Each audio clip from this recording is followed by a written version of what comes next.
Hello, hello, hello, and welcome to a fantastic and brand new episode of Potstilled Live. This is the Takeover by Dingle Distillery. Hello to everyone out there in the world who is joining us. There are hundreds of people watching right now, which is the biggest opening we've ever had for a Potstilled Live Takeover. I am delighted to be talking to you tonight from my home here in Dublin, but we're going to be talking all about Dingle Whiskey and deconstructing the brand new single malt. I am joined by two very special guests, Mr. Coull, Master Distiller of Dingle Distillery, and not so beardy Dave Cummins, brand ambassador for the very same distillery. Gentlemen, welcome, welcome, welcome. How are you? Evening. Yeah, I'm good down in Dingle. I would say it's a bit wet and woolly down here. I think we've had winter. We had summer at the beginning of the week, and now we're back into winter. So maybe spring at the weekend. We'll settle for that. Maybe. Well, I suppose no more fitting, summer welcome to a Scotsman in Ireland. And Dave, how are you doing? Where are you joining us from? I'm in Dublin as well. All good. Yeah, same as everyone else, enjoying this beautiful weather. Getting the boat out, tomorrow to make it down the road. Exactly. Well, we are going to have a fantastic evening all.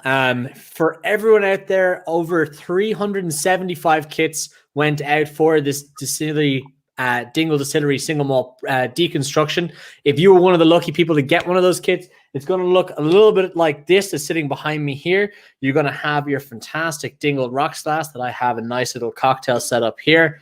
You're going to have what personally, I know we're all going to be talking about the whiskey tonight, but this is one of the coolest things, like pieces of ephemera or POS that I've ever been given by a distillery. And I've been talking about this all week in all of the comments. How absolutely cool is this slate resin coaster? I'm not going to talk about this too much, but I'm really in awe of this because I'm using a Dingle slate coaster here. This is just super cool. Anyway, I'm not going to go on about that. Fantastic glass. We've got 4 fantastic samples, 2 deconstructions, the single malt itself, and then a mystery dram as well. And of course, wow, look at that fantastic little emboss hip flask and then leather pouch. Guys, to yourselves, to Faye and Sarah, and of course Doug Ledden, he wants his big shout outs. You guys have really hit it out of the park here, guys. And a really big thank you to you guys and to everyone watching. I know there's hundreds of comments coming through here. We have over 200 people watching right now in the first 5 minutes. So a big thank you to everyone watching. We're going to have a really cool night. If you don't have a deconstruction kit in front of you, but you do have one of these beautiful new blue bottles, an absolutely beautiful new pack design of the new core range single malt, do drink along with us. You're still going to have a lot of fun. We're still going to have a lot of chats, a lot of crack. I see Sarah delighted with her shout out. So if you have any questions tonight, guys, this is your chance. You've got Master Distiller Extraordinaire and the National Brand Ambassador here for Dingle Whiskey Distillery. So this is your chance to ask. I'm seeing a lot of comments coming through here. I like this from Michael. Quality gear. Mark saying the flask and the pouch are immense. This is an awesome whiskey. I love it. Kieran O'Shea. All great comments coming in so far. For you guys, how long in the making was this new single malt release? Because I'm seeing in the comments, and it's actually coming in too fast for me to really go through them at this point. But how long in the making was this release, guys? I think the whiskey itself probably has evolved since I joined Dingle. The first thing I did when I arrived at Dingle was to look at the maturing stocks that we've got and try and form a plan for the next few years. And we've had many ideas that we still do have many ideas that we could or couldn't do, but there always was this idea to introduce a Dingle expression that would be available not in a limited fashion, but in a permanent fashion, a permanent way, so that people could buy a bottle of Dingle single malt and also return and buy it again. So, but that takes time, and your stocks have to mature and evolve, and you have to have enough stock to be there for the future. So we're now naturally reached that point to get to this point of releasing the Dingle Single Malt. Fantastic. And Dave, you've been with the company for quite a while.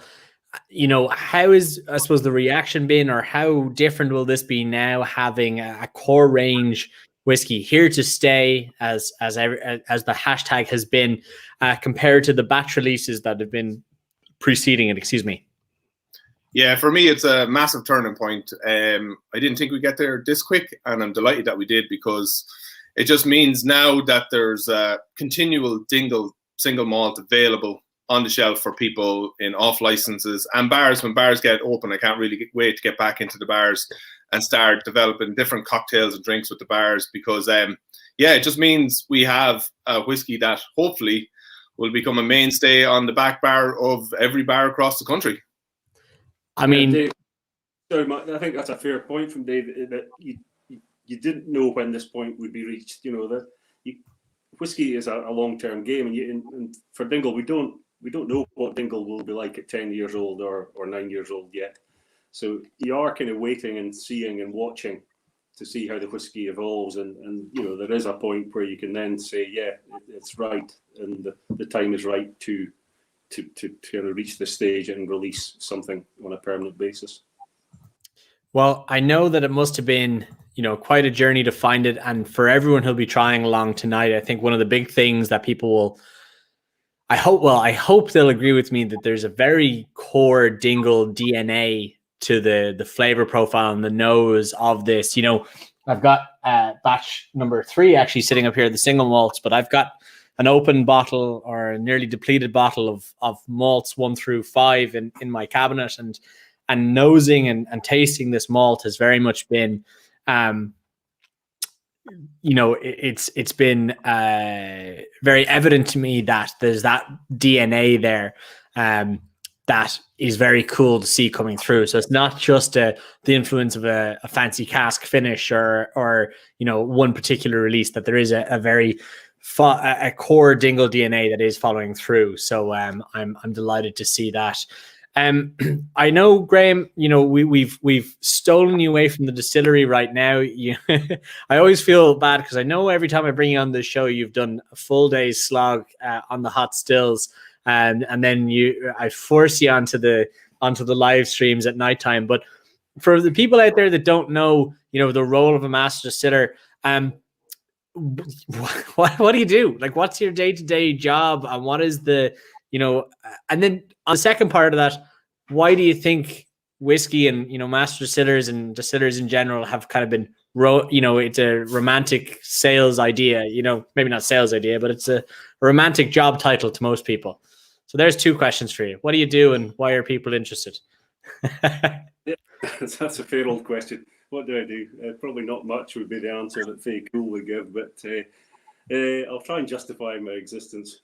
I think it depends on the distillery you work for, and the size and the shape of it, as to what the master distiller role is. But the one I'm most used to in my previous role at Glenmurray is kind of combining the distillery manager aspect and the master distiller. So for me, the distillery manager bit is the nuts and bolts of the distillery and keeping it going on a daily basis. And at Dingle we have all our bottling and packaging to do as well. So that adds to that side. The master distiller bit is really looking after the spirit side of things and the maturation. And that's a longer term outlook. So it's that's probably the romantic and that's the nice part of the job, that you get to see the fruits of your labor. So yeah, every day is different, but I think with what the various lockdowns have done is it's made us look more at what we're doing and explore different options that we may not have looked at before.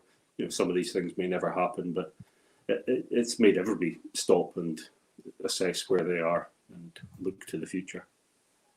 Yeah, absolutely. And do you think that most people's imagination of what your job is just kind of flitting through casks every day and drawing fun and fanciful samples?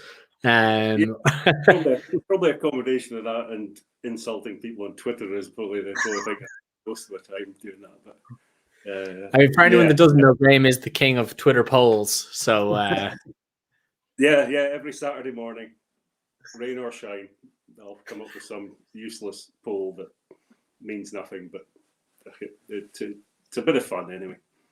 That it is. One of your polls taught me that there's such thing as red pudding. There's white and black pudding is very popular in Ireland, but red pudding was certainly a new one to me. But yeah, so there's a lot of questions coming through here. One question I saw there, what have I mixed with my drink here? I actually have some of the Dingle Single Malt with ginger beer. So I kind of made an Irish mule or a jackass, as we known in some parts of the world. And it's an absolute favorite of mine and going down a treat. And I know you guys have your own drinks there as well, and everything going along nicely with a little bit of single malt. But one of the everyone's excited to be deep diving into the whiskeys here. Graham, can you give us a little background about the whiskey that we're going to be trying tonight and what is the Dingle core range single malt? A little peek at the screen. Yeah, I can do. I'm conscious we've got a big audience tonight, and we've got an audience that some people within the whiskey is not their life. There are people on here that whiskey is their only thing in their life, but thankfully we have people with a varied interest. So I'll probably just take a minute to explain. We are about to drink Dingle Single Malt. So single malt whiskey. The clue is in the title. The malt part is malted barley. So this whiskey is made from malted barley. We make a beer, and then we distill that beer, in this case 3 times, to create the clear spirit. Then the maturation bit comes in, the wood, the cask. So we then put it into cask for legally a minimum of 3 years, but the whiskies tonight we'll be tasting will be around the 6 to 7 year mark. And the maturation is the bit that gives it the more color and more character and flavor. So just a quick resume of how we get to where we are just now. Yeah, absolutely. And I mean, in Dingle, I know you guys, it's one of the things you say often is, is a hand cut from the edge. You're literally the most westerly town in Europe, I think, then in Dingle, on the sea. I presume it's a different style, or it's a different, geographic area to where you were previously distilling in Scotland. So I presume it brings its own challenges, but its own unique, beneficial features as well in terms of maturation, in terms of water. What's it like distilling down on the edge as it is? Yeah, I think Ireland's blessed with the same climate or similar climate to Scotland. Definitely, I was more based on the east coast of Scotland, a bit of a drier climate, but you had all the essentials there. You had the water. You've also got the barley as well. So you can't make whiskey without anything like that. Also, maturation probably takes place a little bit quicker on this side of the country. We're a little bit further south, and it's a mild and damp climate. So all these things help the whiskey mature that little bit quicker in the warehouse. So we get a little bit further ahead of ourselves than possibly would for the similar kind of distillery in Scotland. Fair enough. So with I see someone on the comments saying that they're on their second bottle of the Dingle Single Malt already. I'm also on my second bottle, so there's no prizes for guessing whether or not I like this whiskey. If we have a look at before we jump in, just have a look at the branding differences. We've got a very sorry, it's backwards on this camera. Stark, branding differences between the two releases. Obviously with this new single malt, the Ramboy takes kind of pride of place and precedence on the front label with a deep, a fantastic blue as well. Dave, I suppose, is there from your end, a big change in the branding side, going from the white to the blue to have the Ramboy so prominent on the label? Yeah, I think it kind of, especially going from the white to the blue, it separates it out to say that this is here to stay. It's a different bottle, so it kind of catches your attention straight away. the Ramboy or Remboy, depending on where you're from, it's embedded in Dingle. Like the Wren's Day happens on the 26th of December every year. If anybody, when COVID passes, gets to get down to Dingle for the festival, it's crazy. It's been the longest running festival for Wren's Day in Ireland, as far as I know. And it's just ingrained in the culture of Dingle. And that's probably it's one of the reasons why we went with the Remboy on the front, because we wanted to say, we're here to stay. We're part of Dingle. We're part of this peninsula, of where we are, the people, the climate, everything that's around us. So it was a nice statement to put on the front of the bottle to hark back to the times of old, but also respect where we're from and that we're going to be here hopefully for a long time to come. Fair enough. Well, on that, Graham, what you mentioned there a moment ago that it's 100% single malt gone into this bottle. Talk to me about casks. What casks went into the Dingle single malt core range that we're tasting this evening? So within the Dingle single malt, there's two components, and the first component that we'll taste, component A, is an ex-bourbon component. So bourbon cask from the States. They do tend to give their own particular character to the whiskey. And then the second component is a PX component, which is Pedro Jimenez, to sweet sherry. And that, again, obviously gives quite a different flavour to the final whiskey. Ah, fantastic. Well, on that note, should we jump in, gentlemen? I think we should. It's Friday. So sample figure one, or sample A. This is our bourbon component. This would be great, guys, for everyone listening and watching and sampling along at home, not to pour all of your sample out all at once. Hang on to a little bit, or even if you have multiple glasses, to be able to kind of jump back along, particularly with A, B, and C, to be able to see the kind of building block components that go into C. Will be quite interesting. Have a little bit here. It is 46.3%. I am interested to hear how we went from 46.5 to 46.3, but sure, that might be become obvious a little bit as we go along. But this is my first glass. I have a whole little range of glasses lined up here. And this is sample A. So who wants to take us away, guys? Yeah, so sample A is, as you say, 46.3%. So this will actually be coming out of the cask from the warehouse somewhere around 60% alcohol.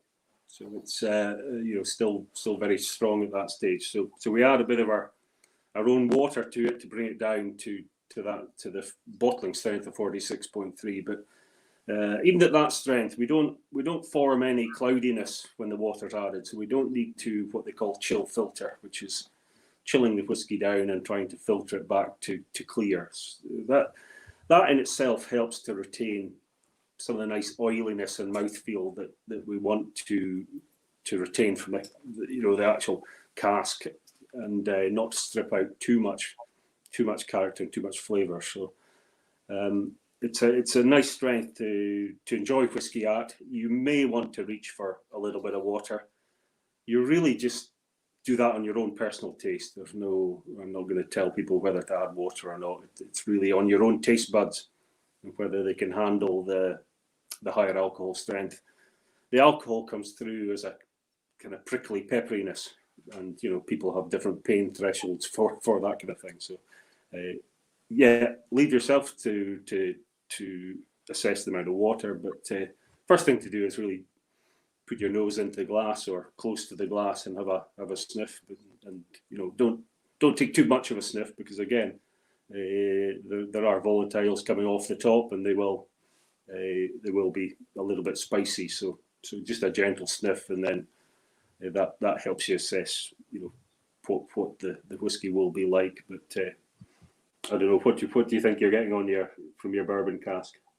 Well, this for me is fantastic. It's lovely, it's fresh. There's a lot of like tropical fruits in here as well. With bourbon, there's a lot of things you would expect normally, that vanillins, the caramels, maybe a little bit of kind of the sugary notes, but this is spry and fresh, and it's not that kind of almost creamy caramel that one might expect, that kind of toasted. This is light and lively and bright and delicious. Not to say that caramel from bourbon isn't delicious, but this is much more effervescent and lively than I'd be expecting from a bourbon. So kudos to wherever you source your bourbon casks from, which, by the way, was a question in the comments. If you feel like sharing trade secrets. Yeah, we source them from various bourbon distilleries in the States. Jim Beam being quite prominent, and Basil Hayden as well.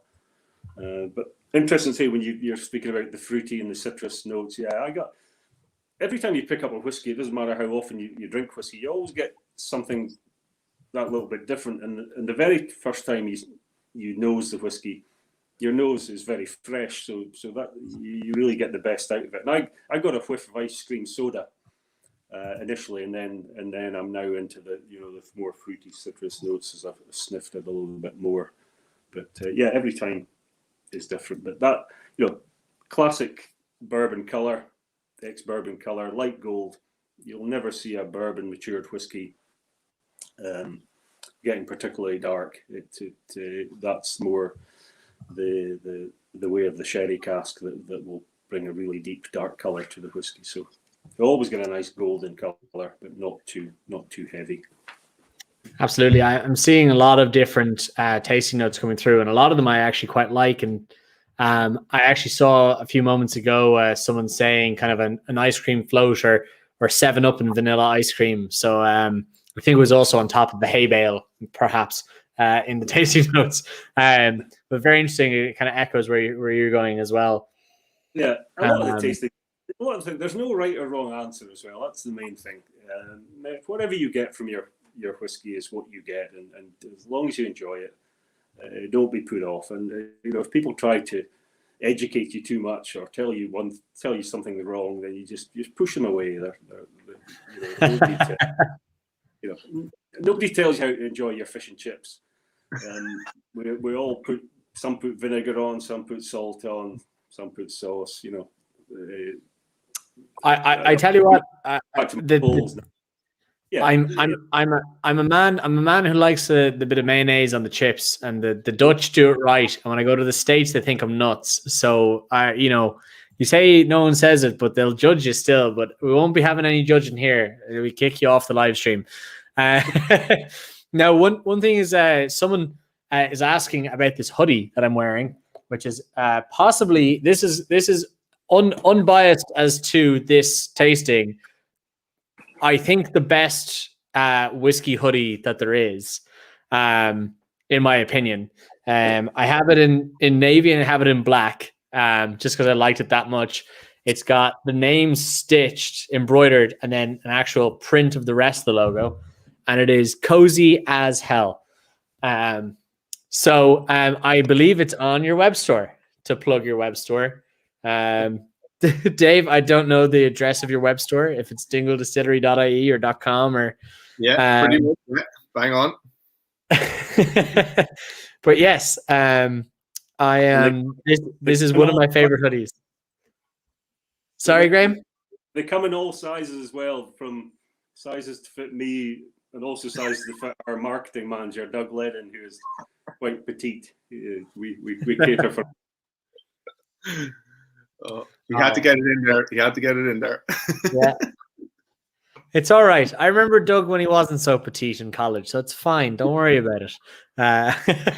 So we've nosed the whiskey. We haven't had a sip of the whiskey. Let's jump in, lads. For anyone at home who has had the restraint to not taste it, let's jump in. I'm going to have a little bit on my palm just to give it a little burn away, a little trick just to get behind the alcohol and smell some of the esters behind. It's actually a cute. Wow, they've got really biscuity. But I'm now going to dive onto the palate as well. And for those normal people out there, you don't need to rub whiskey in your hands. You just drink it. You don't. That wasn't a part of it. I wanted to do both, and I got flustered and did them at the same time. So the rubbing in the hands is just a quick trick. But yes, fantastic. It's on the palate. It's again. I'm still smelling my hands. The biscuitiness comes through, a little bit of kind of pepperiness, spice, something herbal in there as well. But again, it's kind of like mint chocolate or something going on there. But that's still going on in the finish. That's fantastic. And I think and again, it has that Dingle character to it.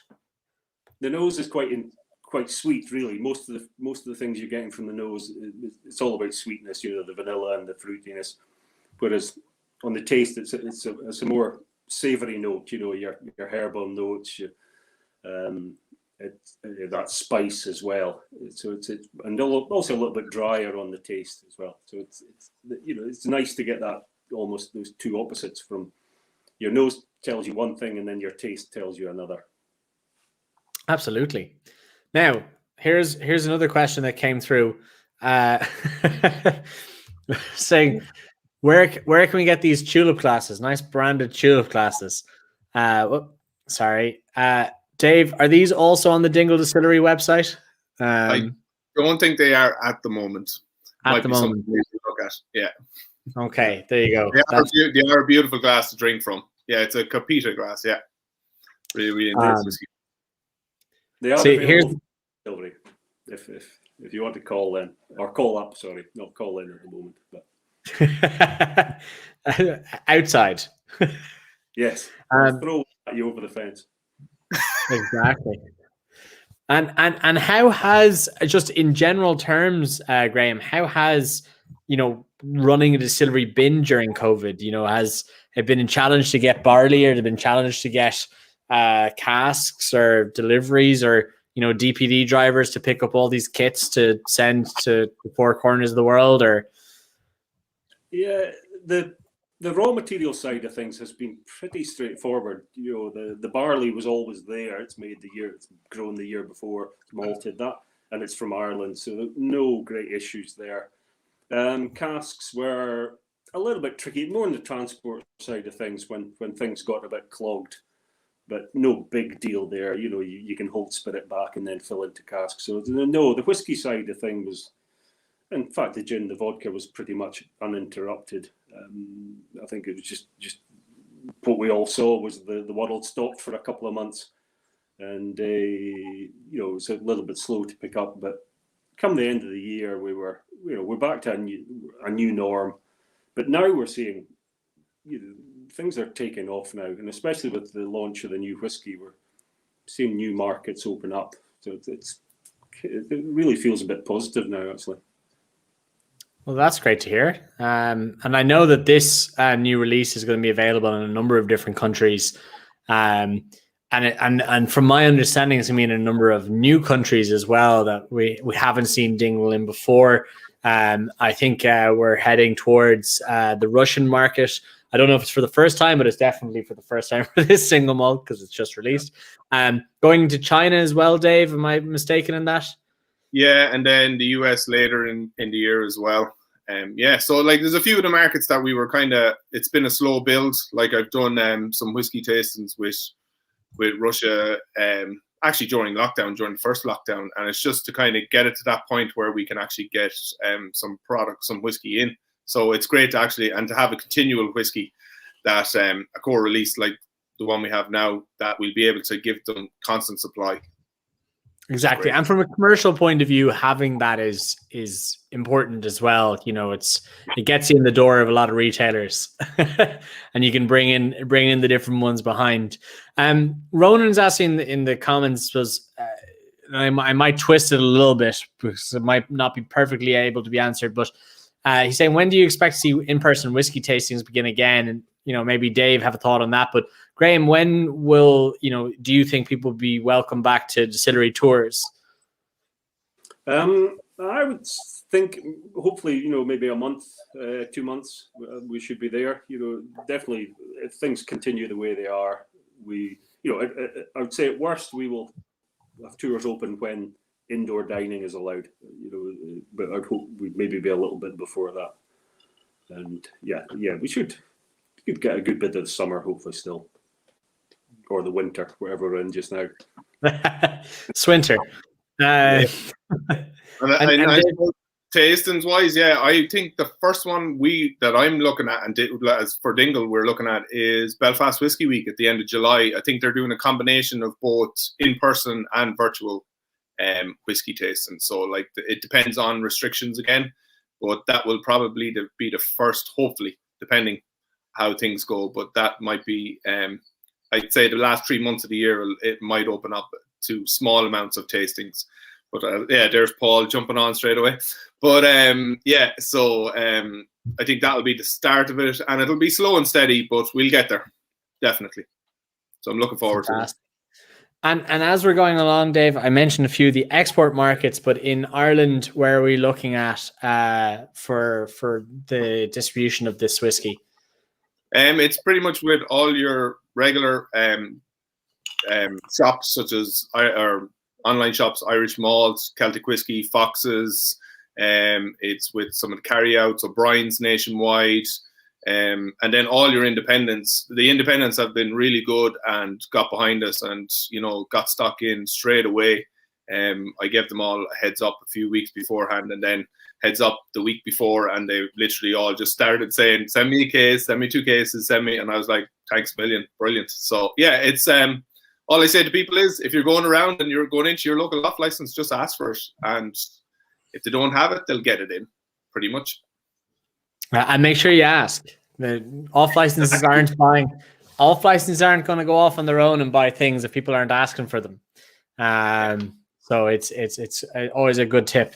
But gents, do you think we're about ready for our second deconstruction, our PX component? We've gone through the bourbon. Again, if you keep a little bit in your glass here, it's fantastic to be able to jump between the glasses, go from A to B, and then C, pull out those flavors in C from each of the A to B. I think it's going to be fantastic.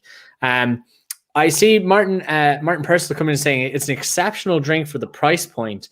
So it's probably a good point to bring up the price point, Dave. How much would a bottle of this brand new single malt set you back? So it is. We feel we've priced it appropriately, and it's at recommended retail price of €55. So I'm hoping that will make it a lot more accessible to people.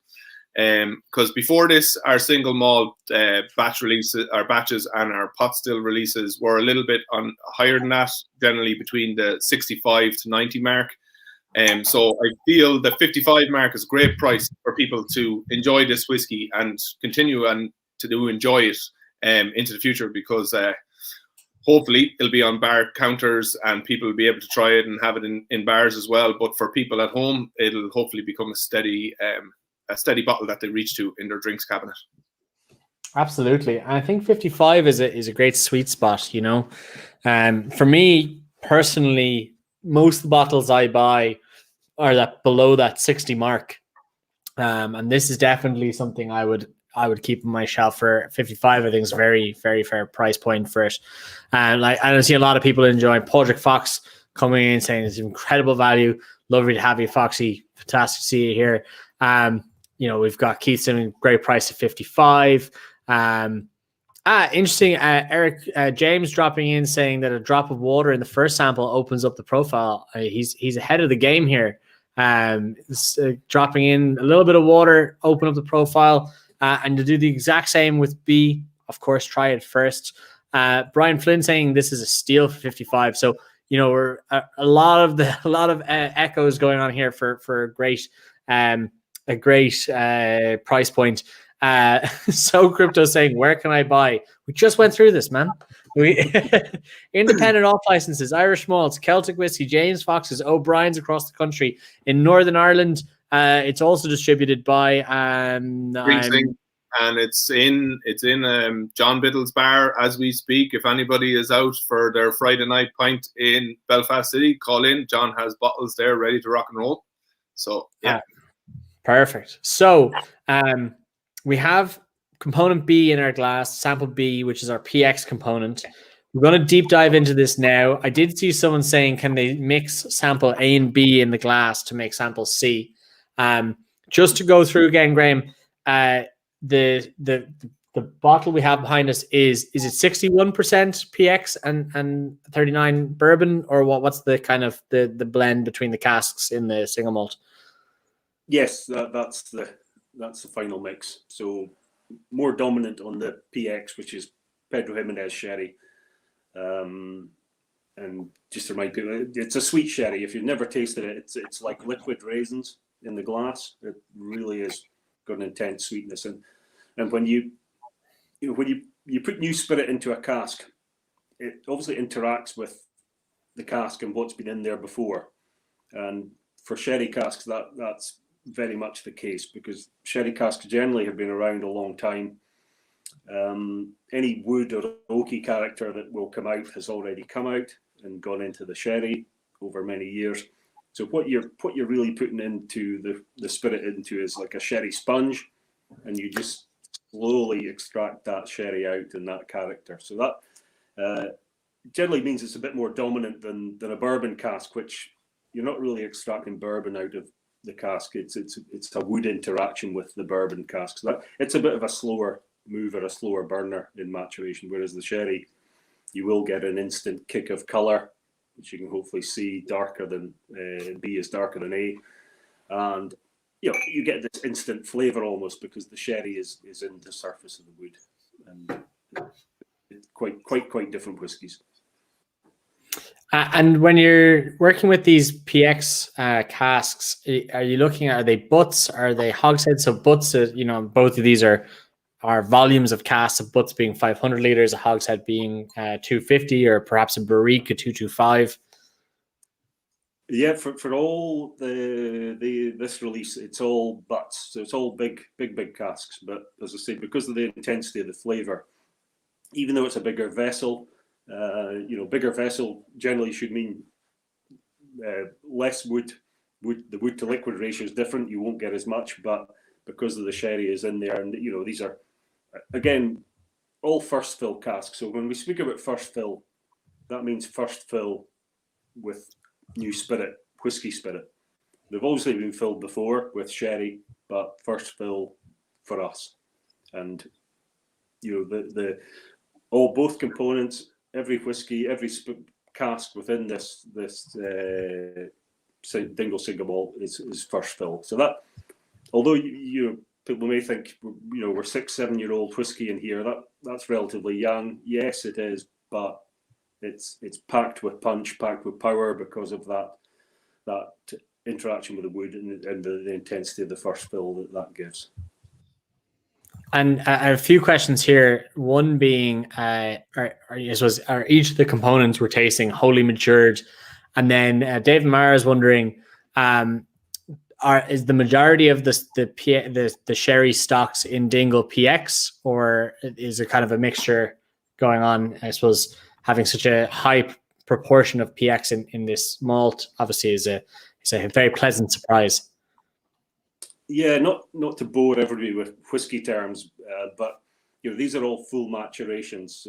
So full maturation is that the clear spirit goes in at day one and it comes out at the end and then into bottle. So it's not been transferred from one cask to another. So it's a 100% full maturation.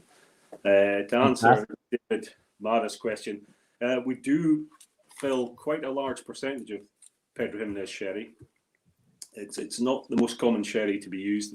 They are slightly more expensive casks because less sweet sherry is drunk than say Oloroso, so they're a bit harder to get. But we do fill 50% of our sherry casks that we fill are of this variety, and then the other half are Oloroso with a few other interesting sherries thrown in. So for the fact that we haven't had a taste of it yet, and I think majority of people on this tasting have done so, perhaps we'll jump in. So say sláinte, gentlemen. Yeah, sláinte. Yeah, I'd say it's Friday. Don't stand on ceremony. If we're going too slow for you, you just go at your own pace. If anybody's been eagle-eyed, they'll seen I've taken a sip long before we were asked to sip. Yeah. You can follow the master. Fantastic. The palate on this is, it's interesting. It's dry, it's tannic, but it's fruity at the same time, which is quite interesting. You don't tend to put those flavor profiles together. Very rich. that, there's that fruitiness, but chocolatiness as well, which I found with the bourbon, which was interesting.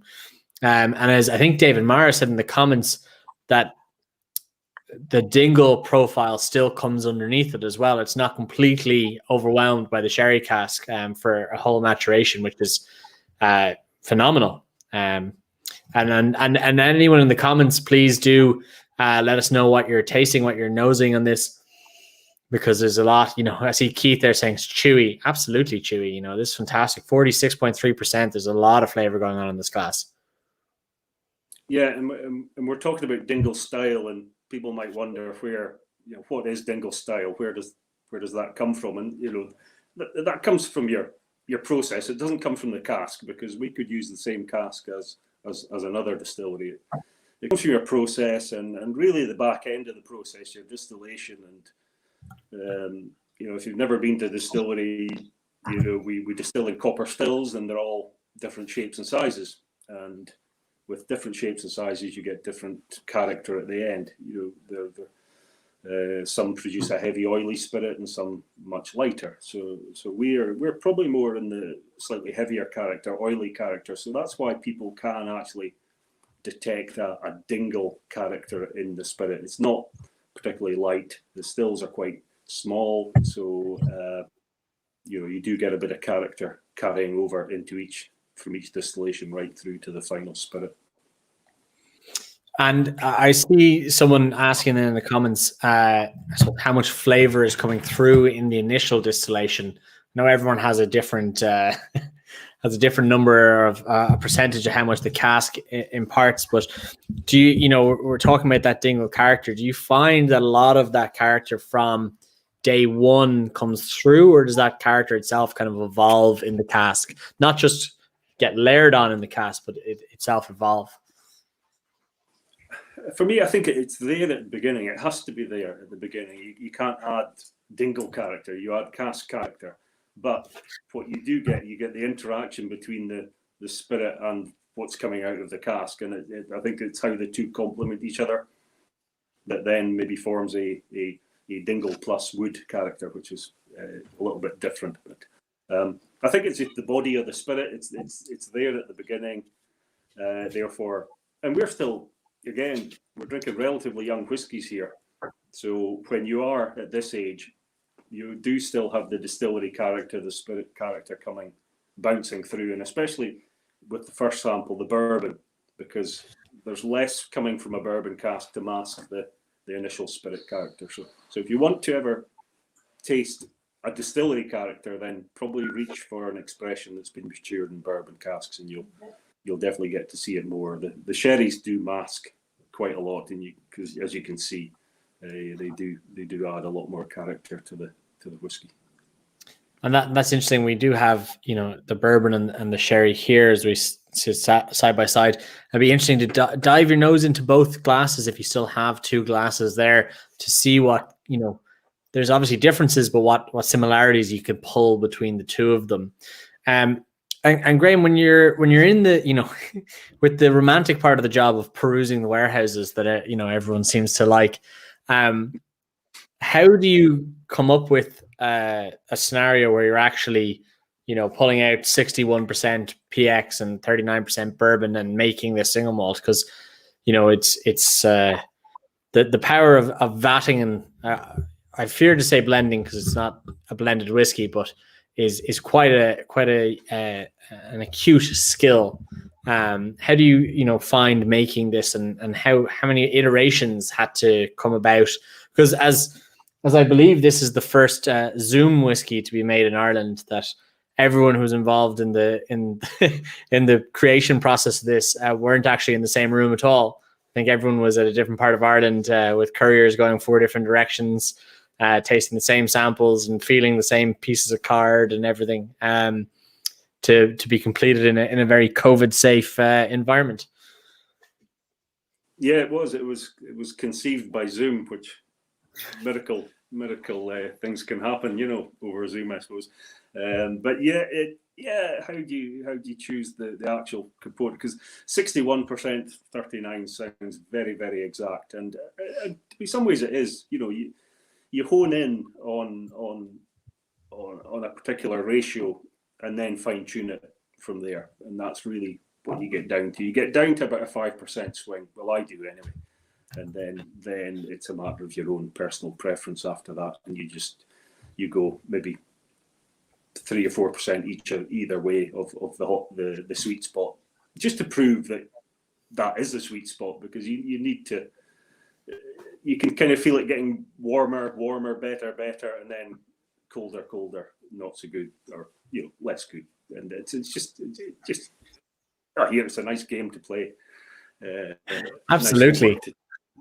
Nice but what was, I suppose, coming into the brass tacks and the bare bones of it, what was the brief going into this malt? Like, what did Elliot Hughes or whoever in the in the team, what did they say to you to go and make the single malt, or was it just make us the best single malt you can out of the casks that you have maturing away?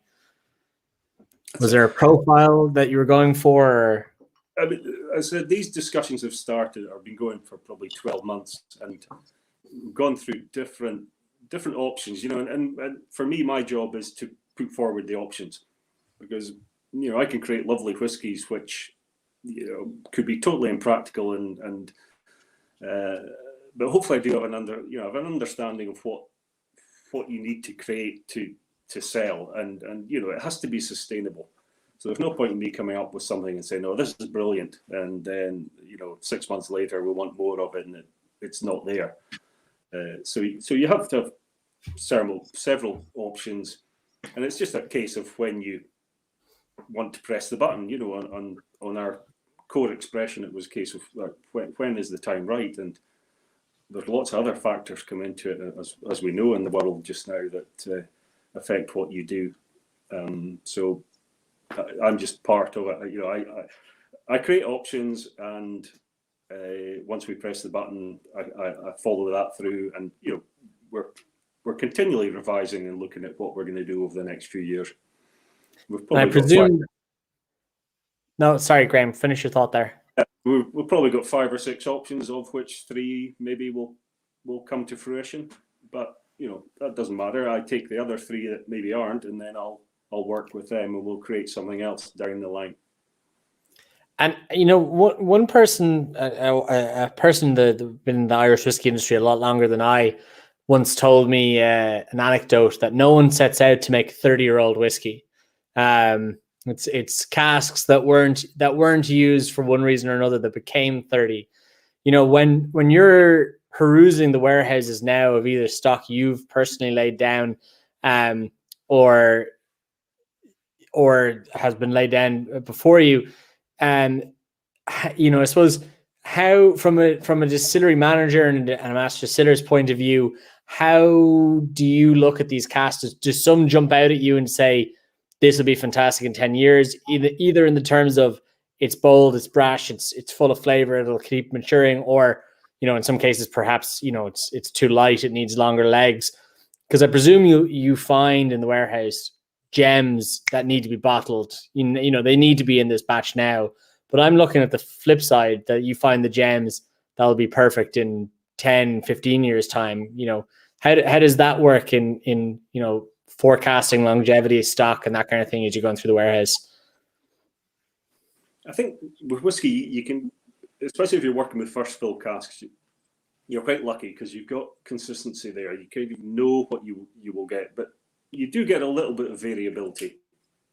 But in some ways that's good, because at this age now we're using the richest casks, the ones that have come to the fore quicker, and maybe leaving the ones that have less intensity, especially on the sherry side, we'll leave them for longer. And that works, because the less intense ones will generally taste better at 15-year-old than if you kept one of the really intense ones till then. They would just be overcooked. So you do tend to look at it that way.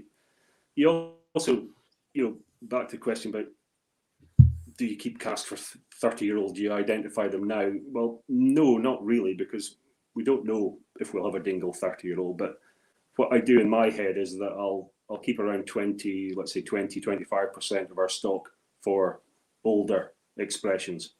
And then when we get to that point, then we'll fine tune and look deeper and, you know, decide whether we'll have a Dingle 18 or a Dingle 20 or a 21 or whatever. But the days of the age on the bottle being important are probably going by the by. It's not quite so important. Yes, when we get to 21 and 30, those are ages that people love to see, but that really is a drop in the ocean compared to everything else that we will be producing and selling. Absolutely. Oh, sorry, muted my microphone there for a second. Didn't mean to do that. I caressed it to be dramatic, and I muted myself. That was really professional. I appreciate your answer and your candor, Graham. And I suppose Dave, Graham pointed out there that perhaps the days of that that must-have age statement isn't as important anymore.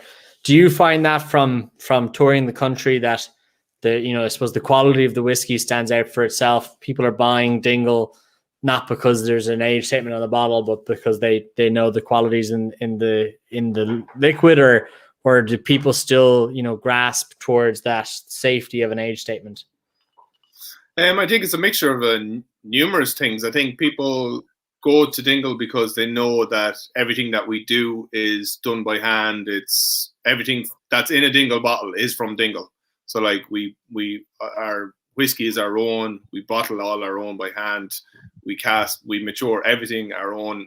And then again, a lot of people that visit Dingle just romantically, because Dingle is that kind of place that you go, and I don't know many people that go down there just for the one day. They go for 3-4 days and they just fall in love with Dingle. It's just one of those places that's kind of magical, and they get this connection towards Dingle as well. So I think a combination of that and just that independent spirit that we have, and that we're just going to keep going and pushing on no matter what gets in our way. And we're just going to, be there. And yeah, for me, bars and that, they're kind of excited off licenses to see all the new whiskey that's coming out from everybody. But especially like for me on the Dingle side of things, they're always keen to see what we're going to do. A lot of them are delighted now that we have a core release, so that they have something that's there on the shelf all the time for people, so that they can direct people to Dingle.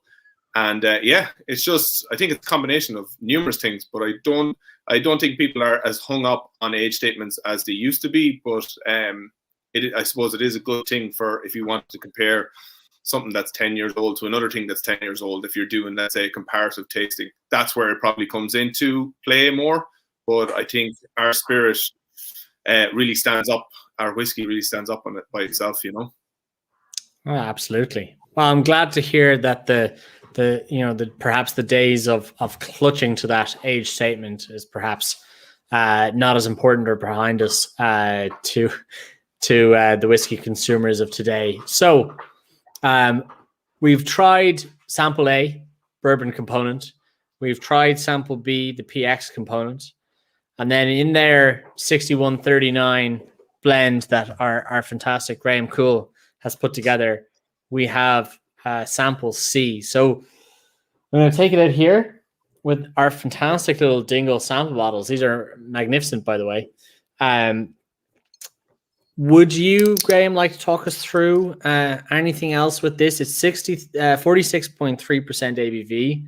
As I said, it's that mixture of PX and bourbon. Other than enjoying it, is there anything you'd like to say that hasn't been said so far? Yeah, no, probably not. This is where I put my neck on the line, and I'm putting forward a whiskey that's combined the first two components, and you can tell me whether you think it's better or worse than the sum of the parts. The sum of the two parts. So look, just interesting getting the feedback on it. It from a Dingle point of view, it's the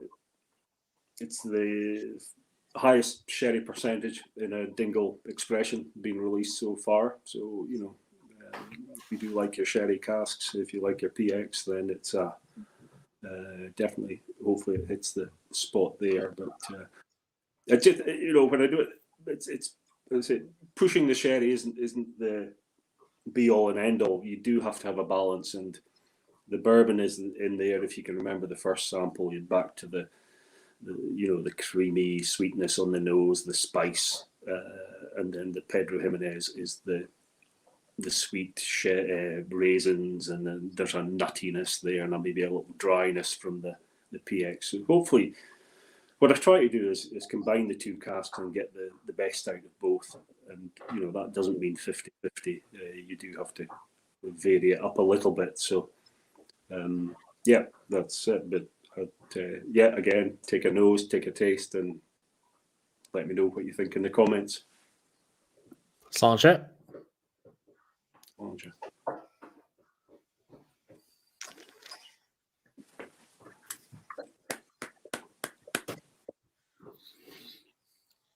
And I think Faye Coull is off camera posting questions at me. So there was a question that somebody asked: Is there a difference to the new make that goes into the casks?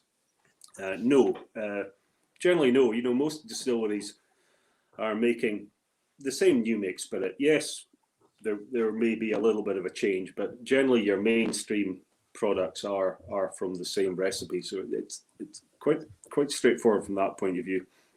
The only way we switch it up at Dingle is if we make Potstilled, which introduces unmalted barley, and that's for another evening, another Friday evening like this, hopefully. And then the only other thing we do is we've made some peated malted spirit as well, single malt. So that again, obviously that varies it up, but that's another discussion for another day. But generally, the spirit goes into the same cask, So the same spirit went into the bourbon cask as went into the PX, and then they were combined around about the 6-7 year old mark in the final whiskey. So yeah, what I'm finding amazing about this is it's not some of its parts. Like I'm getting spice from the kind of a pepperiness and spice from the PX. I'm getting a little bit of the chocolatiness, but then I'm getting this like big zesty nose to it, which I was getting tropical fruits on the bourbon. I was getting dried, juicy, stewed, crystallized fruits on the PX. And this has gone sideways compared to the two of those. And this is again back to what I was asking before. What was the brief, or what is it like blending them? Because this is literally not just even if you blended 61 and 39% of those flavors together, I still don't think that this isn't where my mind went. I've already drank a bottle of this, and this still isn't where my mind went after tasting those two samples. Yeah, it's actually fantastic. And there's a lot of people coming through in the comments as well. And I also thank Faye for picking up on the questions that I've missed. As I said, there's about 250 people asking questions in this. That's not an understatement. There's so many people watching right now, particularly on YouTube. The comments are just, it's like a stock market ticker tape. It just keeps going. But yeah, and again, Gary coming in and says you can't believe the quality of this new release at 55. It's an absolute steal. I have to agree. And David Mara saying the whole is greater than the sum of its parts. The parts are spectacular, and I saw Kleena asking in the comments there whether or not a bourbon cask, a wholly matured bourbon cask Dingle would be released.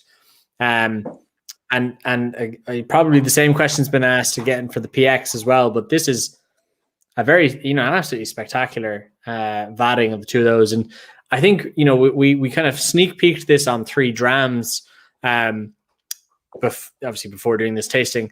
And you mentioned that it might have kind of a continuous vatting going on. Always have some in a kind of an infinity vat, as it might be for this to kind of continue the flavor profile. Can you talk to us a little bit about that as well? Yes, we will do. And it's just to get away from the batch side of things and have this kind of continuous approach. So we will have a vat. We have vats that we don't empty completely, so we top them up. So you've always got a little bit of what went before in the next one. So hopefully it just keeps to smooth out any slight differences there might be from cask batch to cask batch. Absolutely. Yeah, I'm just going to invite people about the releases, future releases being 100% bourbon or 100% whatever.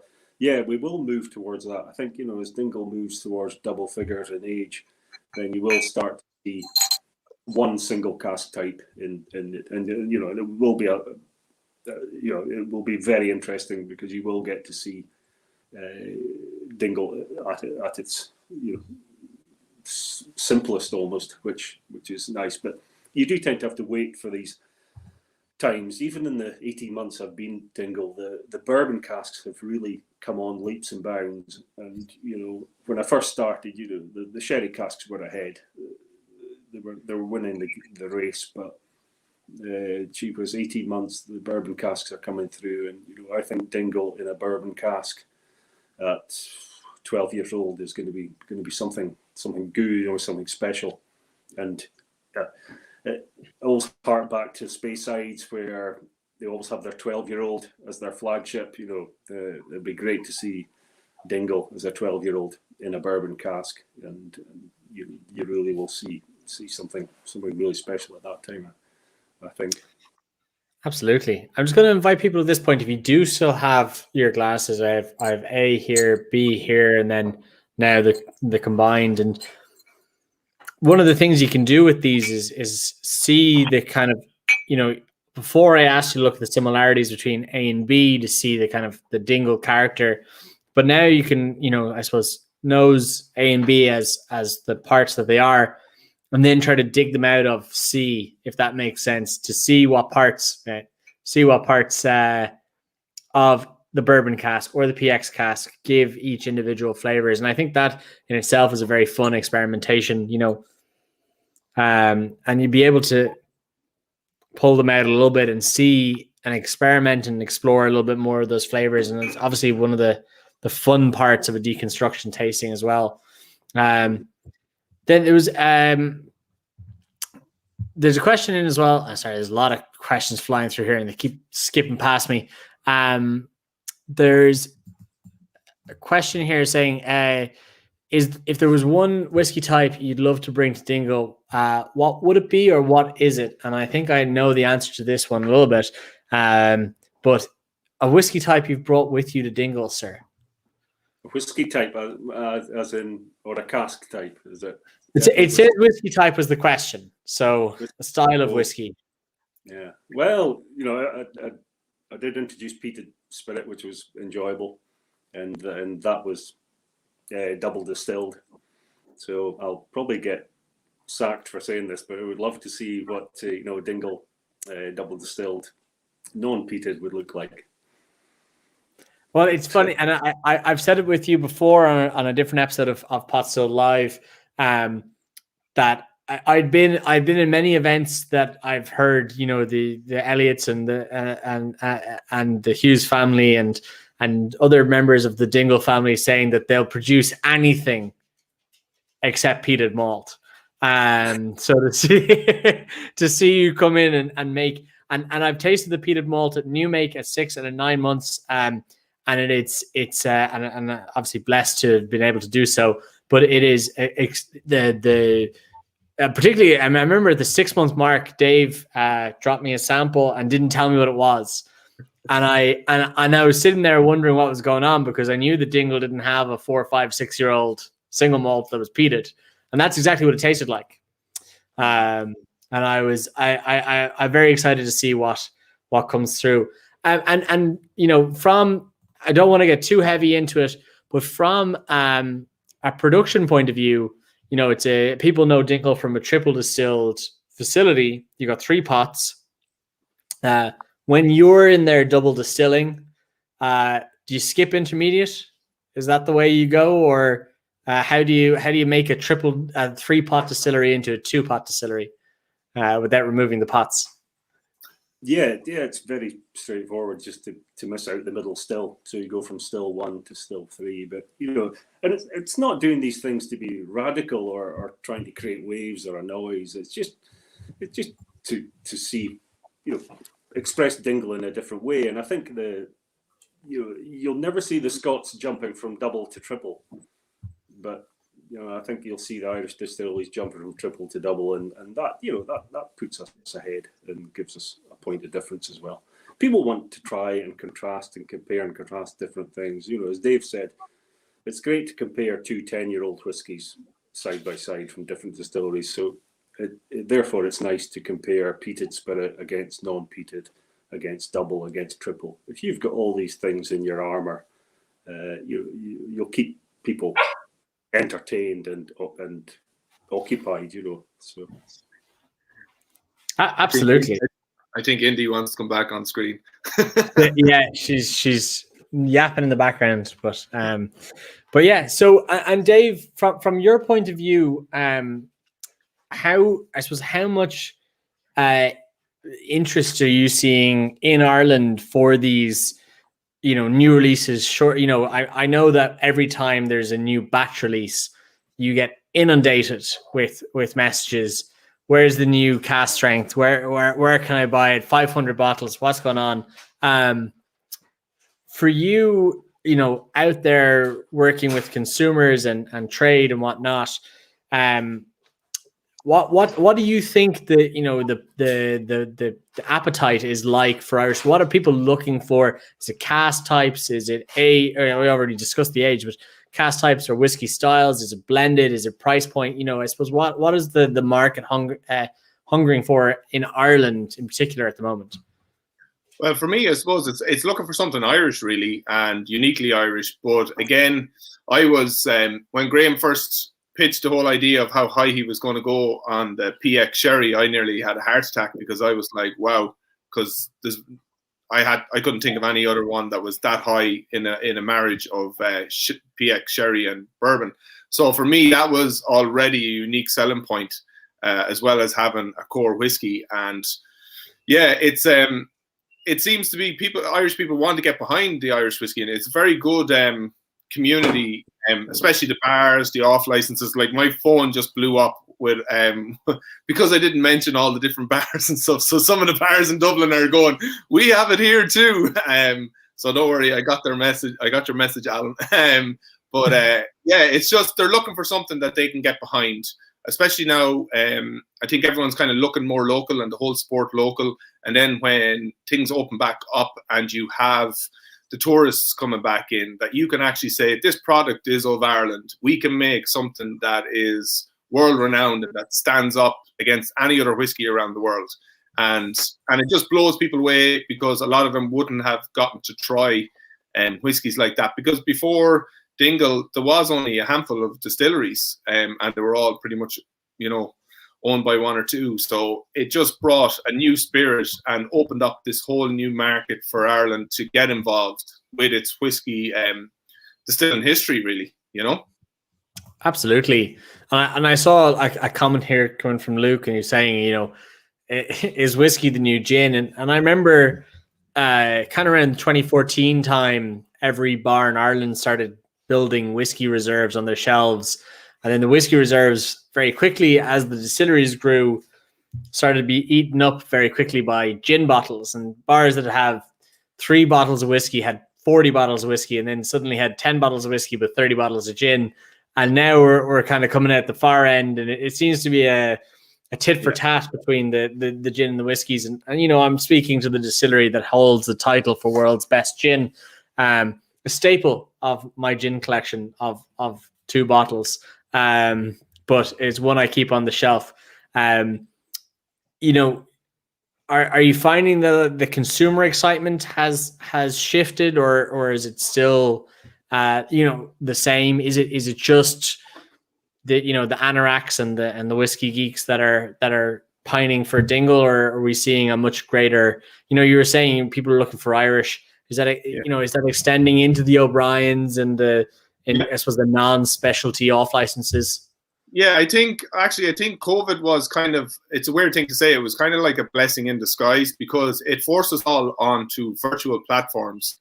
And where, let's say, you've been to some of my tastings, Matt, where it'd probably be 30 or 40 people.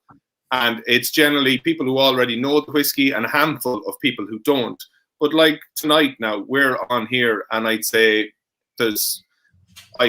probably nearly 100 new people who have never tried Dingle or, been that involved in whiskey and getting to try it. And as Graham said, there is no right or wrong. You drink it, you try it, you make it your own, and, enjoy it. And I think there's so much more people getting involved in whiskey, and, just be like, there was only back in the day, there was only a handful of us going around. There was only a handful of bars, but now all the bars and a lot more of the off license are getting involved and getting behind Irish spirits, whether it's whiskey, gin, vodka, or your beers. But it's great to see, and I do think we're opening up to new people. And for me, that's the aim. You always want to bring more people. There's enough whiskey there for everybody, and we want to bring more people in, show them a good time, let them try some whiskey. There's a whiskey there to suit everybody, and get them drinking Irish whiskey, and more importantly, Dingle whiskey. And more importantly. Well, I like Cian Kennedy coming in here saying he's incredibly new to drinking whiskey, and these live streams have been great to understand more about it. So, I mean, like that I suppose really kind of summates exactly what you're saying there. So I'm hearing I've bells on the door for when the dog needs to go out. So I'm going to run away for 10 seconds, and I feel very rude about it. But Dave, I'm going to give you a platform now. If you want to talk to those 100 people that have never tasted or experienced Dingle whiskey before, what are the points that you want to leave with them as I rudely run away and open the floor to you, my friend? Okay, no bother at all. So for me, the things that separate Dingle from other whiskies is that we're an independent Irish family-owned distillery. We were the first distillery built in over 100 years, and we make single malt and single pot still. We were only the second distillery to start making single pot still. So, like, for us, Dingle is about that unique Irish spirit of, having a dream and going for it, and, not letting anything get in the way, and just, grabbing the bull by the horns and going hell for leather. And with Graham now, we've got somebody that can guide us on into the future, into the next 30, 40 years, 50 years, depending on how young he feels. But yeah, I do think, and it's that Irish spirit. I think that's one of the things that attracted Graham and Faye over to Ireland, was that Irish spirit, and how big the Irish whiskey, just how big it seems it's going to get, and hopefully it will get that way, because we have all you guys, new people coming into the whiskey world and trying our whiskey, which is great. We always want new people to try whiskey. If there's a club nearby you, ask them, see if you can join, because there is clubs all over the country. And if not, you've got Potstilled, you've got 3 Drams, you've got Celtic doing their live shows as well. So there's loads of different tastings that you can get involved in. And I'll probably say, if Graham wants to say anything, he can have a go. Yeah, well, I'm just glad you think I'm going to reach about 100 years old. My body thinks that anyway, but we'll hopefully get close. Yeah. So Matt's back from being out for a pee.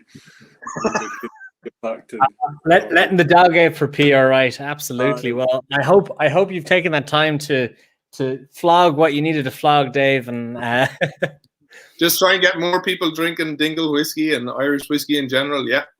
Absolutely. Well, I do want to say one thing as we're going forward. We're in kind of the midst of the tasting now. A fantastic deconstruction with the Dingle Distillery. One thing is that you will be able to watch this back on YouTube. It'll be up there at a Potstilled YouTube page. It'll be on, of course, Facebook to watch back as well. It'll also be made available on audio only as a podcast on Potstilled Radio, which is the live edition. And then, of course, we do have a fantastic competition as well this evening from the fantastic people at Dingle Distillery. I don't know if I've said Dingle Distillery enough times, guys. But the fantastic people at Dingle Distillery, if you would like to win your own bottle of Dingle Single Malt, there are 2 up for grabs. Before midnight, one person from Instagram and one person from Twitter will be chosen at random. If you take a picture of either watching us this evening or your tasting pack and use the hashtag Dingle Whiskey and the at Potstilled _, which is my lovely handle, and post it on either Twitter or Instagram or both if you want to have 2 chances to win. And the fantastic people behind the Dingle Distillery and Dingle Whiskey social media pages will pick one person from each platform to win a bottle of the single malt at random, again before midnight. So make sure you post a picture of the kit and or watching us online with the hashtag Dingle Whiskey and at Potstilled _ to be in a chance to win. So guys, we are moving swiftly on. God, there's hundreds of comments coming through here.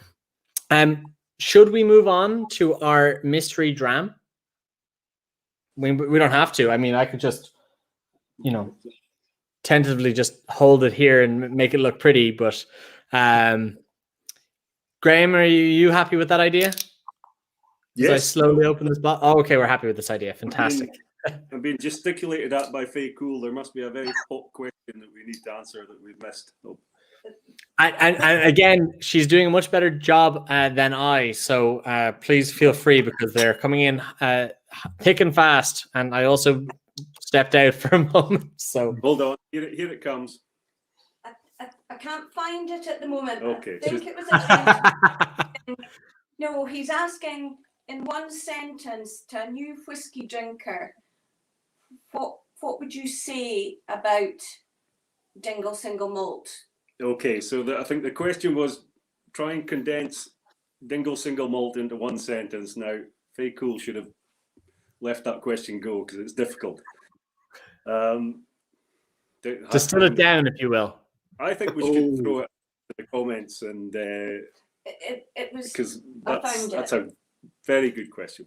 What would the one sentence explainer be for a recipient who isn't a whiskey connoisseur if they were given this as a gift? Oh, me. So explain to a non-whiskey connoisseur what Dingle Single Malt is as a gift. That's one for the marketing team. Yeah, I think Doug should earn his money on that one and come up with something wonderful. But he always asks me for these things. I don't know.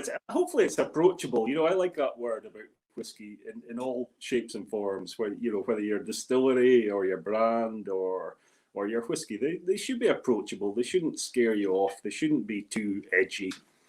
Yes, there's cask strength whiskey out there for the David Maras of this world. I always give him a wee name drop. He's not asked a question. But that's for a certain breed of people. This is mainstream whiskey, hopefully, and hopefully if you put this whiskey in a glass and hand it to somebody, they will enjoy it, and that's all you can ask. So I think that's the word, approachable. But and now we can move on to sample D. I'm seeing a lot of questions coming through as to what this might be. I'm seeing some guesses. Do you want to take us through this very interesting nose? Yeah, so the mystery dram is, just be careful. It's a little bit stronger. It's cask strength. So it's around about 61-62% alcohol. So that's hard hitting for anybody, and probably almost too strong to be drinking it neat on its own. I would recommend that you do put more than a splash of water in this when you actually get to the point of drinking it. But at cask strength, you get the intense color, and you can see with this one, the color is very, very deep. If you've got it in your glass, give it a swill round, because the other thing, a beauty of cask strength is it's very thick and oily, and it clings to the side of the glass, and you'll see that. And it's a lovely texture, lovely thing to look at, if nothing else. So this is not single malt. This is Potstilled. So Potstilled, slightly different in the fact that we incorporate unmalted barley, so raw barley with malted barley in the mash tun, and that's really the only point of difference. So you start with slightly different raw materials, ingredients, and mash, ferment, distill in the same way as the single malt. But what the unmalted barley brings through is a kind of creaminess and an increased spiciness. So it has a bit more character. Even at day one, Potstilled new spirit is further on and further advanced than single malt. It has more body, it has more character. So this is similar in age to what we've been drinking before, but you maybe find it a little bit further on. The other difference is that this is a finish, so it's not a full maturation. So it did spend most of its life in a bourbon cask. So think back to sample A. That's what it spent most of its time in. And then when I came here, I acquired some Australian wine casks, some Cabernet Sauvignon and some Shiraz. And I chose to put the single malt into Cabernet and I put Potstilled into Shiraz. So what you have here is a Potstilled Australian Shiraz finish. So. Well, certainly, as a mystery sample and a single malt deconstruction, a Potstilled was not what I was expecting. This is very, very tasty. A lot of flavor coming through, fruitiness, very kind of dry and tannic, which is it juxtaposes off that those sweet fruits as well. Not a sweet whiskey, but the sweet fruits coming through on the palate.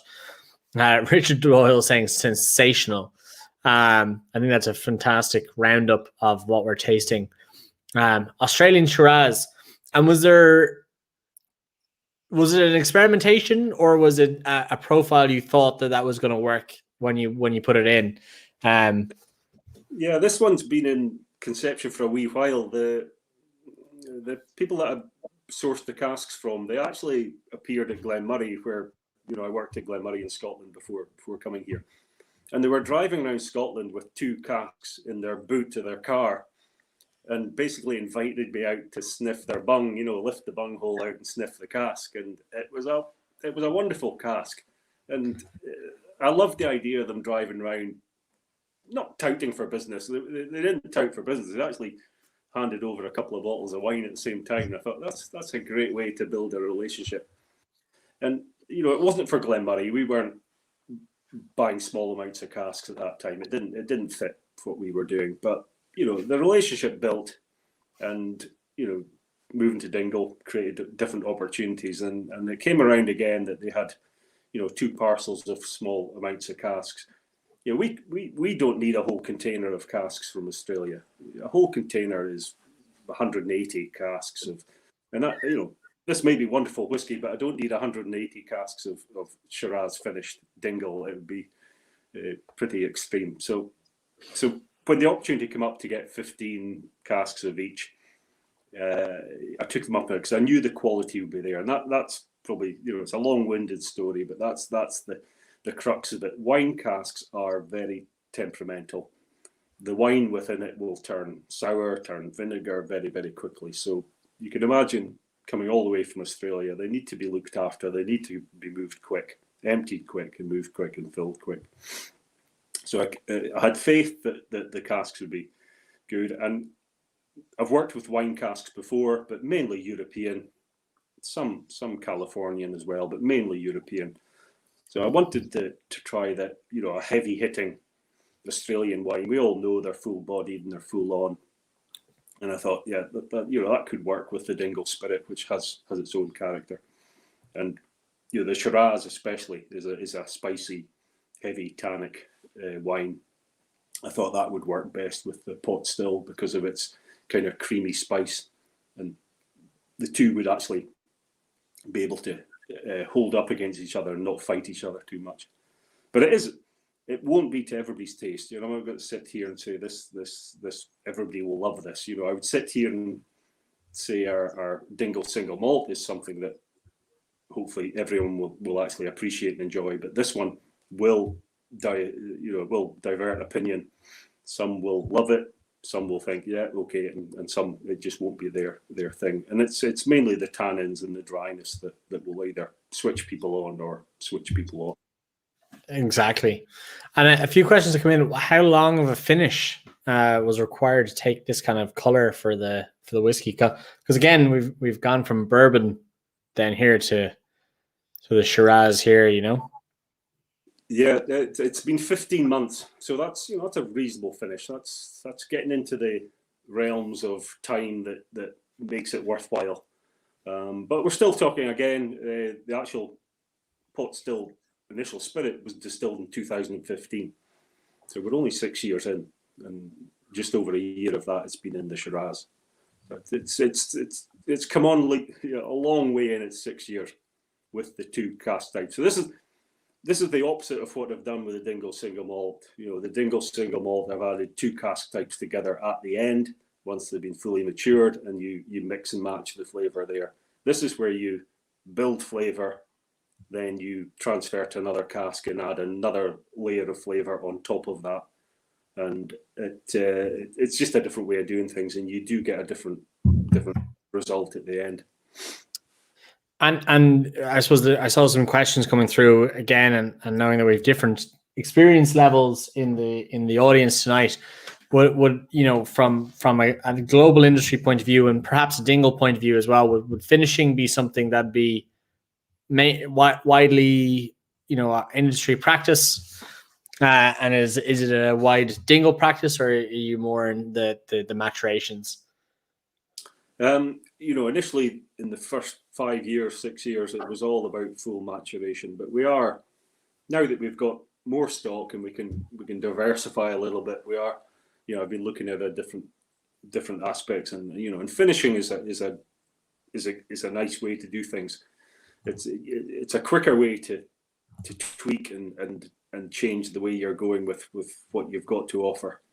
It won't replace full maturation. We don't need to replace full maturation, but our full maturations will be bourbons, it will be sherries, it will be port, where our finishes will be a little bit different. It'll be wine casks, it'll be rum, possibly this year, hopefully, even maybe mezcal, tequila, those kind of things that we'll dabble in, and much smaller volumes. So looking to the future, these kind of releases will be the batch releases of the future. Smaller releases, whether they're called batch or not, it doesn't really matter, but they will be the limited edition expresses. So we'll have these releases running alongside the single malt or the core expressions, whether they be single malt or pot still.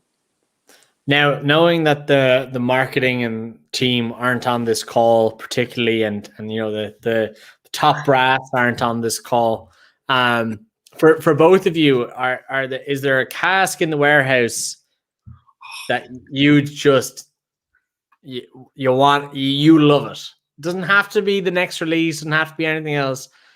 Dave or Graham or both of you, is there a cask in the warehouse that you're like, God, that Rioja cask single malt is dynamite, or along those lines? Is there one? And I was doing a live stream there yesterday, and one of the people said that they had a favorite cask they kept sampling, and the warehouse manager hit it on them. They moved bays, so he literally took a forklift out to move it in the bays to make sure they stopped sampling it. They liked it so much. Do you have one of those?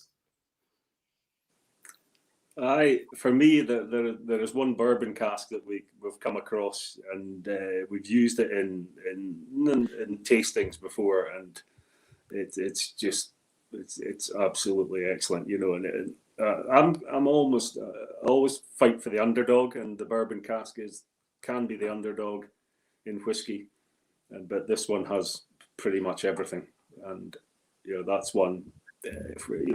We will move to possibly releasing single casks at some point, and it's those little beauties that you want to release. Then there are casks do vary, and generally they have a level of character that they'll give, but always you can be astounded by some that are just leaps and bounds ahead of the rest, and those are the ones that you want to. You don't want to mix with anything else. You want to put out as they are. Absolutely. I think my favorite one, Matt, you probably tasted up at Belfast Whiskey Week the first year. So be that, yeah. And I'd say there's a few people that were there that enjoyed it. So that Amontillado cask was, that'd be kind of my one that just stands out, definitely. Yeah. Absolutely big sherry backbone to it. Yeah. Oh, fantastic! And I see Doug and a few other of the Dingle team reminding us in the comments that everyone is listening. So we can't get away with too much, unfortunately. But sure, look, we now know to keep an eye out for those. Just a reminder again, guys, to anyone listening or watching in, we do have a competition running for both Twitter and Instagram. If you take a picture of your kit tonight and or us live on screen and put it on Twitter or on Instagram with the hashtag Dingle Whiskey and the @Potstilled _ by midnight, the Dingle team will pick one post at random on both profiles to win a bottle of this fantastic new single malt that we are celebrating this evening, and it'll be posted directly to your door. You can't get service better than that. Hello, Indy. Hi, how you doing? Sorry. Coming over looking for pets again. So in the comments, do let us know of the A, B, and C. Let us know what your favorites are, whether it's the parts or the sum of the parts. I'm going to keep D separate, just because obviously an entirely different cask profile and an entirely different distillate itself. Graham, for people out there that are excited about what Dingle are doing, obviously there's plans in the works to make the facility bigger, better, greater, stronger. Can you give us a sneak peek into what those plans might look like? Yeah, we've just lodged planning permission to upgrade the distillery and the site there, because we're looking to upgrade the visitor facilities, but also production as well. If anybody's been down to the distillery, they'll know that it's quite a rustic building, and really it probably owes us no more money now.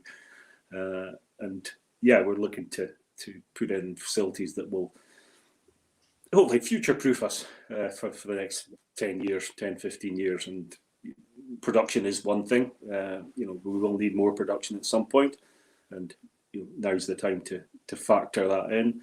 But also on the visitor side, and be able to showcase not only our whiskey but our gin. Hopefully have gin schools, and on the whiskey side have more in-depth tastings options, and just a bigger and better experience for the visitor that comes to Dingle. And will the actual capacity of the distillery increase as well? It will. With distilleries, when you expand distilleries, you need to do them in chunks. You don't just add them on incrementally. You don't add 5% on, 10% on. To expand, you need you go a bigger mash tun, so therefore you double the size or whatever. But whether we produce that amount is up to yourselves out there. Hopefully we need to jump to that sooner rather than later. But you need to build it in, and you need to have it there, the capacity, and we can turn it on, turn it off if we need it. But absolutely.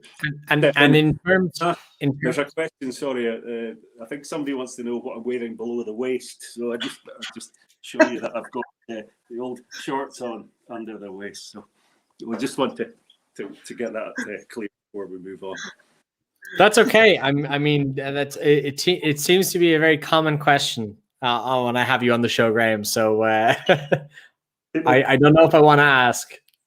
No, I think lockdown's been going too long for many people. Intrigued with what I've got below the waist. So for people out there that do or don't know distilleries, you've obviously got your grain in and your brewing capacity. So you've got a mill, mash tun, fermentation vessels, and then you're into distillation. And in your head, you're talking there about larger mash tun, larger mashing capacities.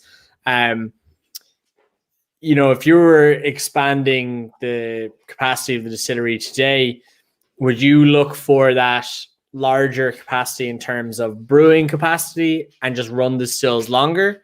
Or is it when you're looking at distilleries, are you always bigger stills, or is it triple shift with 4 extra tanks so you can run 24 hours a day with the same size stills, or obviously distilleries run differently and work in different ways? Yeah, every distillery has its own bottleneck, and generally, generally you try and balance everything out. But for us, we've got our limitation would be maximum fermentation capacity, so that's what we would look to put in first. But we would leave a space for additional distillation capacity, and then just move up as and when we need. Absolutely, and being in the middle of a Gaeltacht, and obviously, Dave Cummins being the Gaelgore that he is, have you been learning a couple of focal now down? And I've seen Faye tweeting a few times as Gaelga. So have we been bleeding out the Scots Gaelic in some of the Irish? Oh, most definitely. We're definitely integrating ourselves. We're picking up a lot of language here. I don't know if it's all Gaelic. There's lots of F's. The F word is the F letter is quite prominent down here. So I think as long as you get a few of them in the sentences, you're speaking the same language as most people. I don't. Well, Coull is even using the word. Hey, how's it told?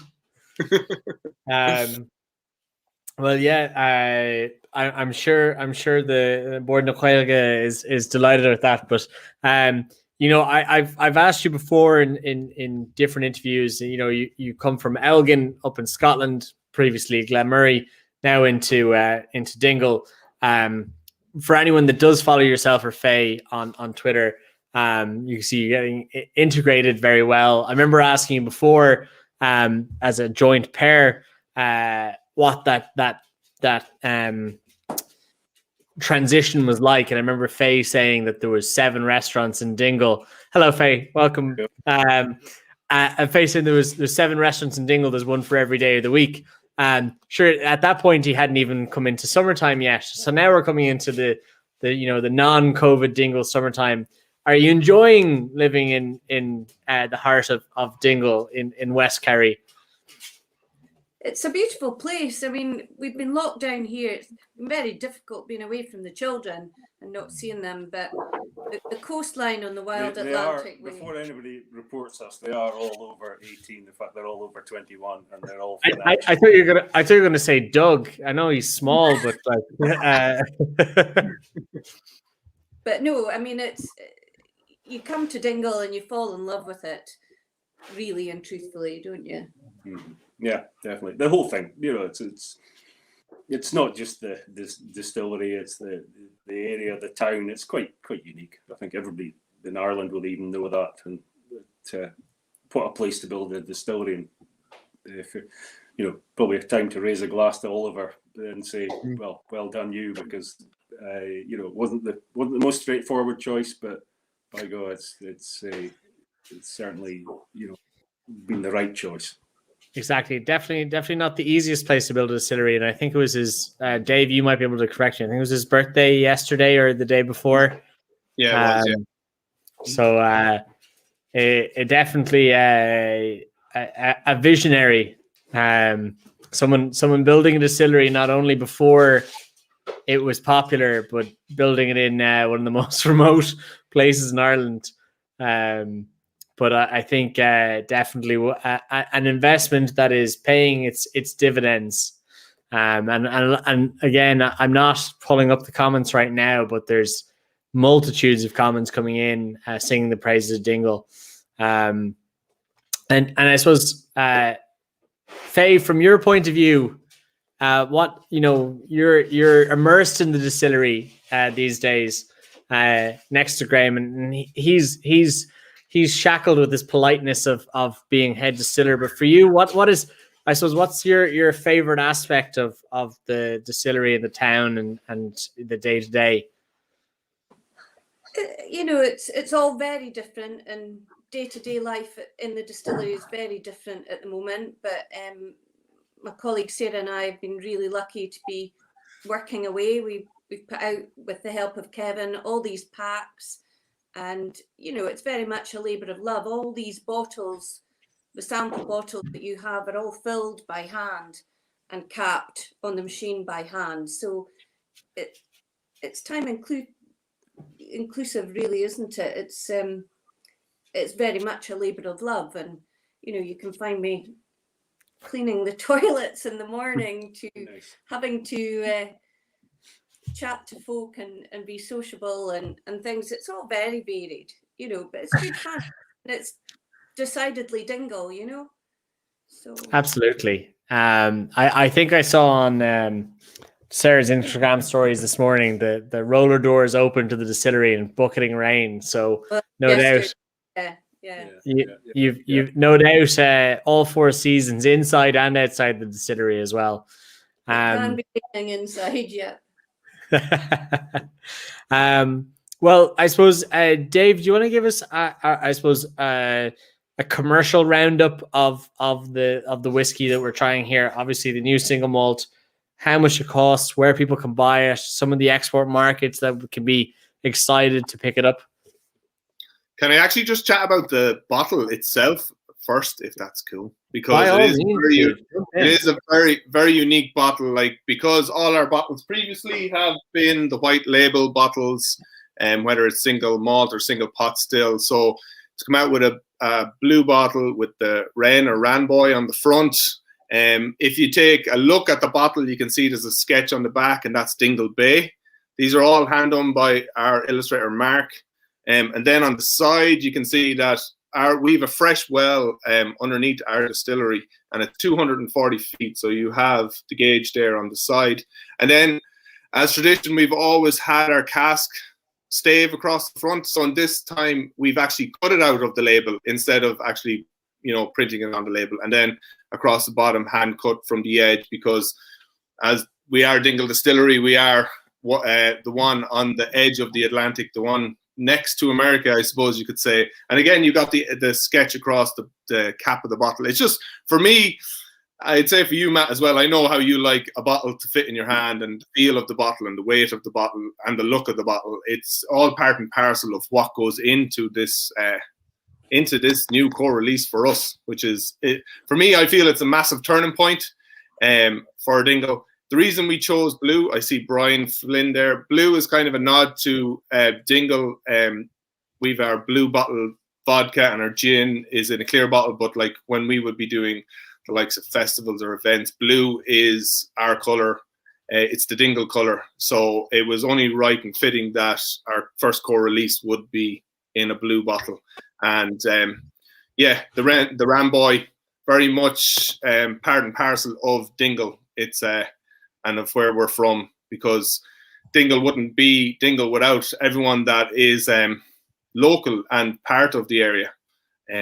But yeah, then to move on to your where you can get it, any independent, O'Brien's, online and Irish malts, Celtic whiskey, available north, south, in the UK, and we're pushing across into loads of different markets as well. And recommended retail price 55. And it has got a high PX content of 61%, and 39% would be bourbon. So this will be continual. There will be no differences in batches or that. It's a continual whiskey. As Graham said, he's vatting. So we will literally take out what we need and then fill up that vat again. So you will always be able to get some Dingle whiskey wherever you are.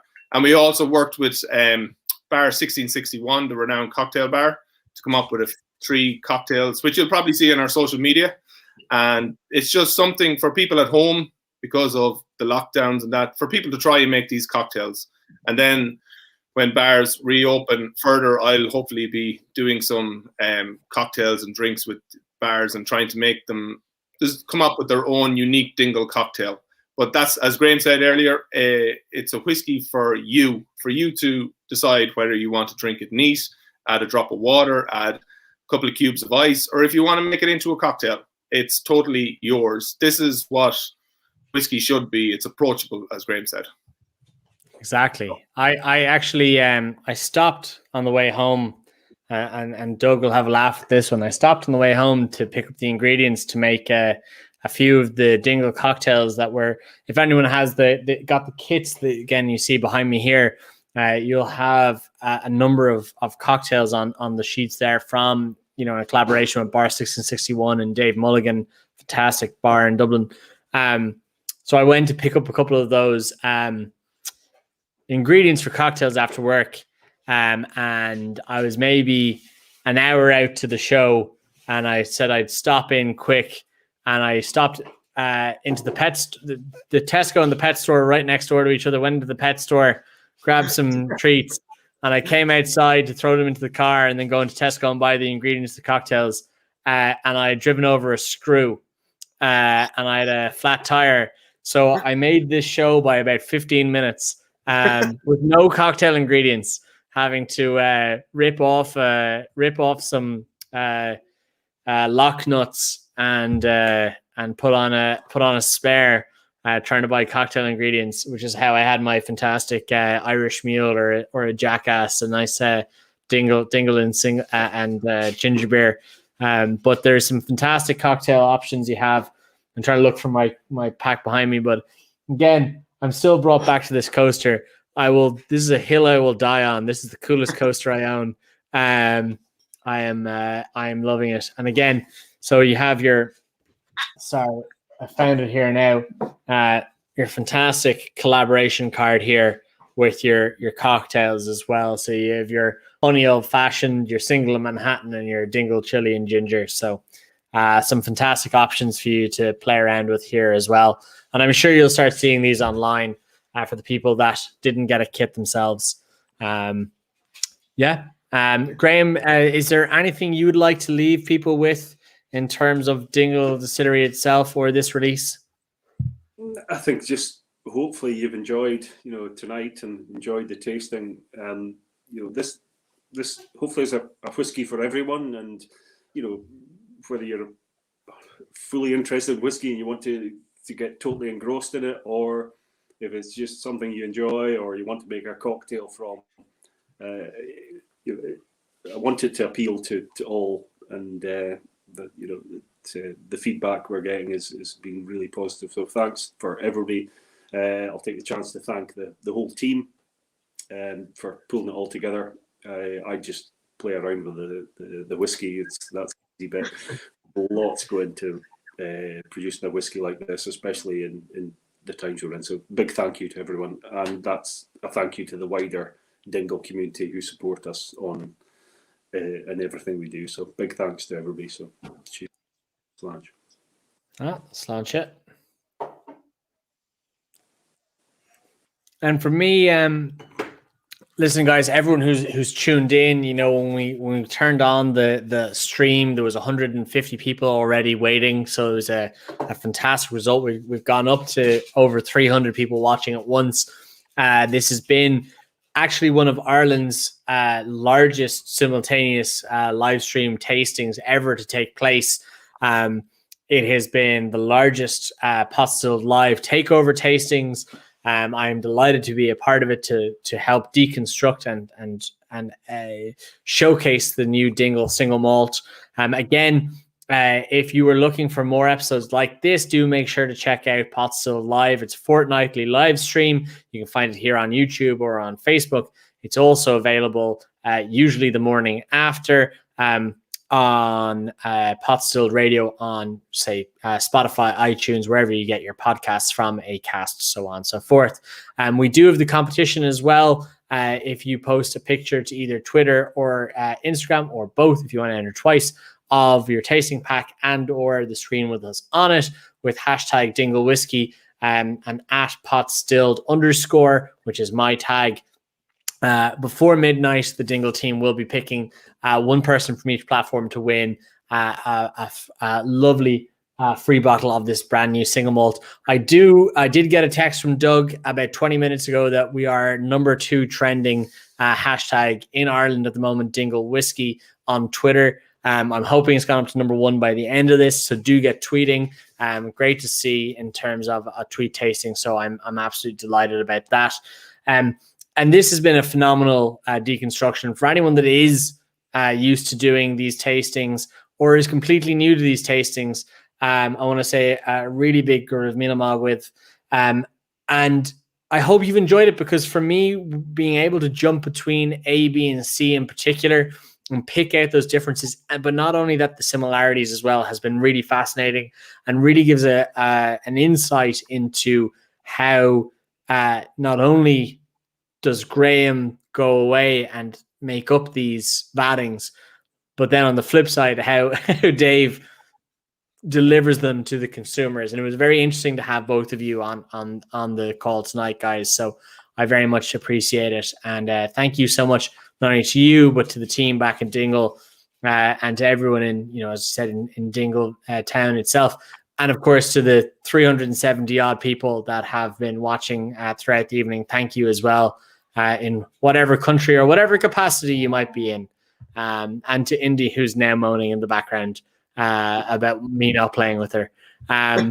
So yeah, thank you very much, guys. I hope you've enjoyed yourselves. If you've any residual questions, guys, ask them in the comments. Doug and the Dingle team will be able to answer them as they go along. From me, guys, a very big thank you and good night. And guys, I'll let you sign off as well. Cheers. I just want to actually say thanks, Matt, for you and everybody that promotes Irish whiskey and does a great job and gets people on board trying Irish whiskey. You're doing a smashing job. And I just want to say thanks to you and all the customers and everybody out there that's supporting and drinking Irish whiskey, because you're bringing it to a whole new audience. So from the Dingle Distillery, a big, massive thank you. And thank you to everybody for watching. Cheers, lads. Thanks so much. Thanks, Dave. Thanks, Graham.